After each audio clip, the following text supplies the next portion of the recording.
and that you can have an experience of the Christ right now. You can have an encounter right now.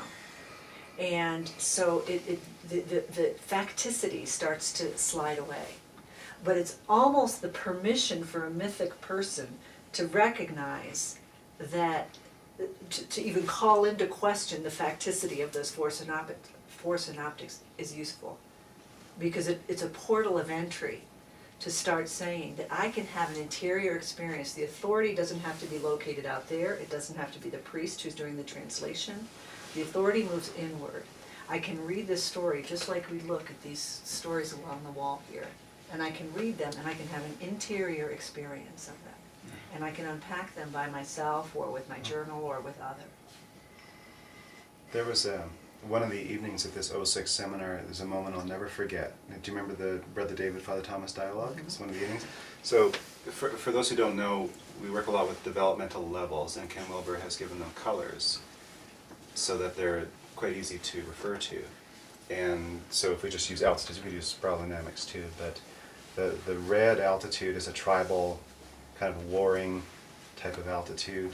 And then amber beyond that is the very mythical and heaven and hell and right and wrong. Beyond that, rational orange. Beyond that, pluralistic green, and then integral teal. So just keeping in mind those colors and what each of them mean. Edwin, one of the participants, asked very, very hopefully of Father Thomas and Brother David, these two pioneers, absolute pioneers in the church in this day and age. And he just asked very hopefully, well, where are the cardinals at developmentally?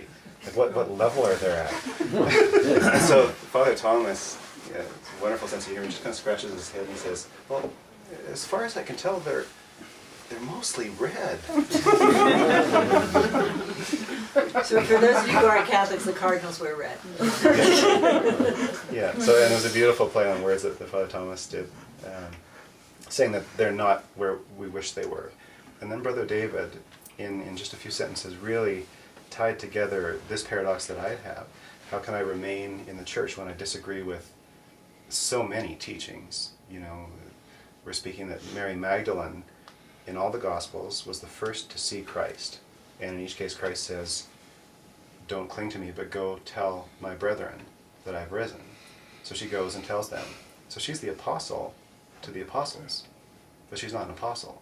She can't be an apostle, but she's the apostle to the apostles. So starting with there's so many things I disagree with, but yet it seems I need to remain, because what will I do from the outside? How could I ever have any impact if I was to stomp out and brush the dust off my feet?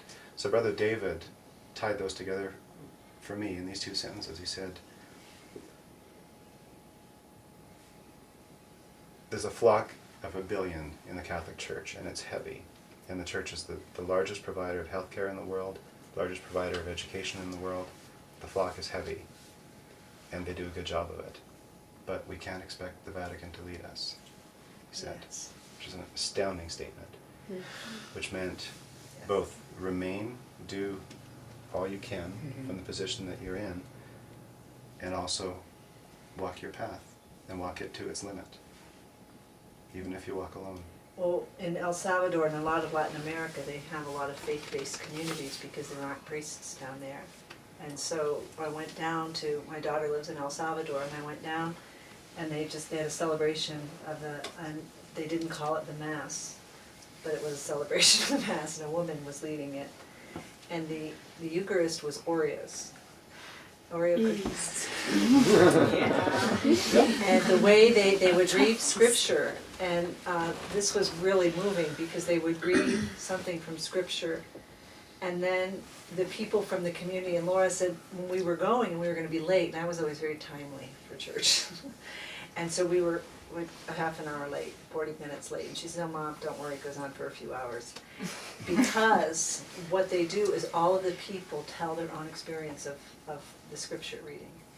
And almost all of them relate it to the war and the massacres of their communities and the murder of Archbishop Romero as he was saying Mass on the altar. And all of them talk. One of the most moving experiences I ever had was on Good Friday. My husband is not Catholic, and my son doesn't practice Catholicism. And we were all in there, and my daughter brought us into this community, and they were all playing homemade instruments.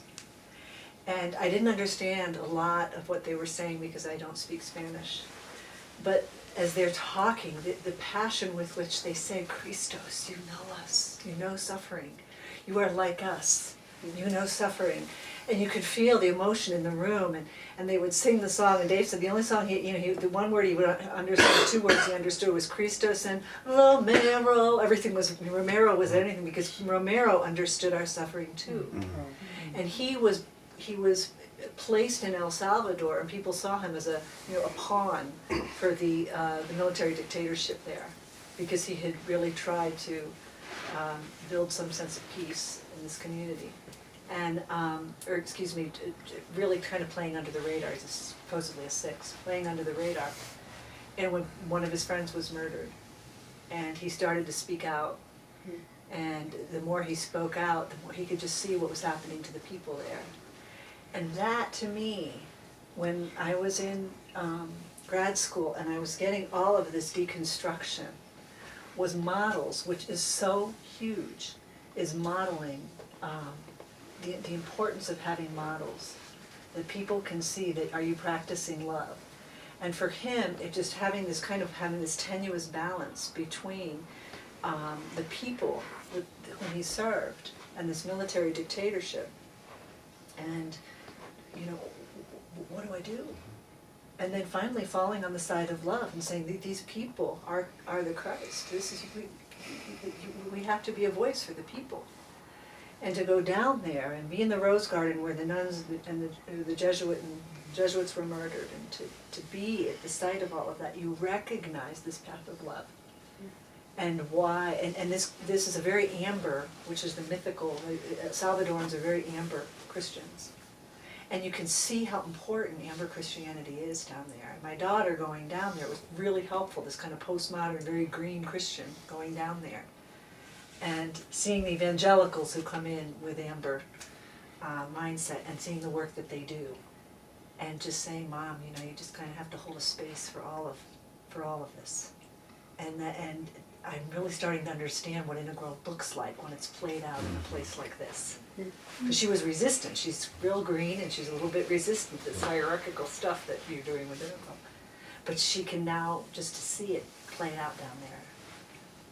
And that's what I just find. So when it becomes an experience, whether it be integral, whether it be I'm taking Diane's as an integral Zen class.